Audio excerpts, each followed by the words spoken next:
Les navigateurs sont un mouvement interdénominationnel que le Seigneur a suscité dans les années 1930 à partir de l'expérience de Dawson Trotman.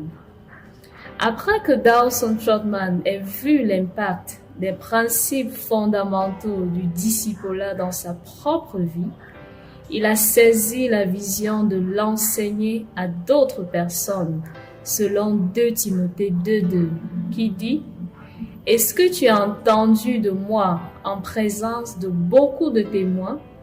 Confie-le à des personnes fidèles qui soient capables de l'enseigner aussi à d'autres. » La mission des navigateurs est de connaître Christ, le faire connaître et aider les autres à faire de même.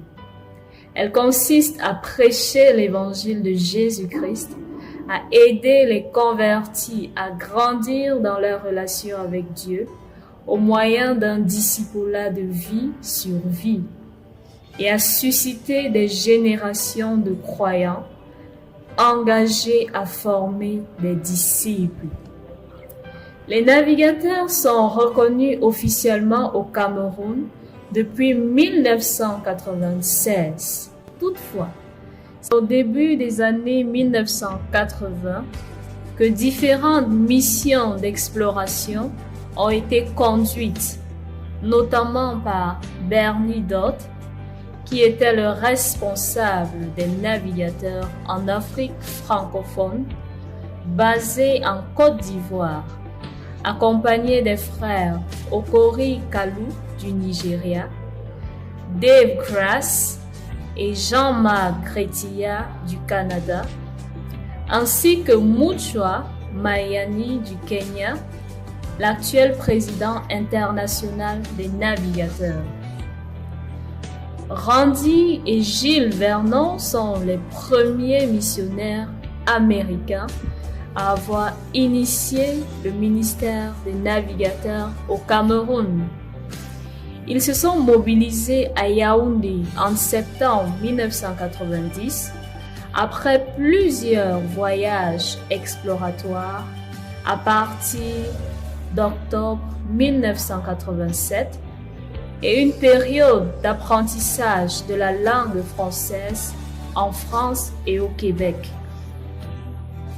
En 1994, ils ont œuvré à faire connaître légalement les navigateurs au Cameroun et à former le premier groupe de disciples. Les Vernon ont été remplacés en septembre 1996 par Curtis et Julia Diederich. Les Diederich ont bâti sur la fondation posée par les Vernon pendant 10 ans, c'est-à-dire entre 1996 et 2006. Ils ont suscité une équipe de leaders et une large base d'ouvriers et de disciples venant d'horizons sociaux et géographiques divers. En 2006, Curtis et Julia ont passé le relais à Peters et Nuela Taniform et à une équipe de leaders et d'ouvriers nationaux. Cette nouvelle équipe a fait un impact pour Christ dans notre nation en suscitant notamment la prochaine génération d'ouvriers engagés à connaître Christ et à le faire connaître dans tout le Cameroun sur la base d'une stratégie définie à Obala en 2003.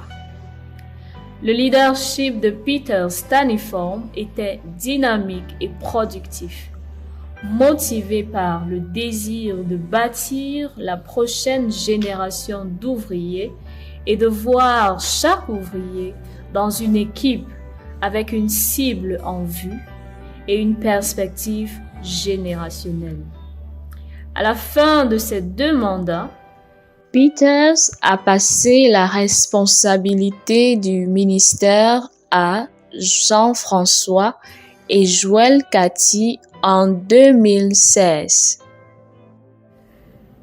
Jean-François et Joël Cathy avait la charge de continuer l'expansion d'un ministère florissant qui se trouvait déjà dans 7 régions du Cameroun, avec pour cible principale les élèves, les étudiants, les familles, les églises et les professionnels.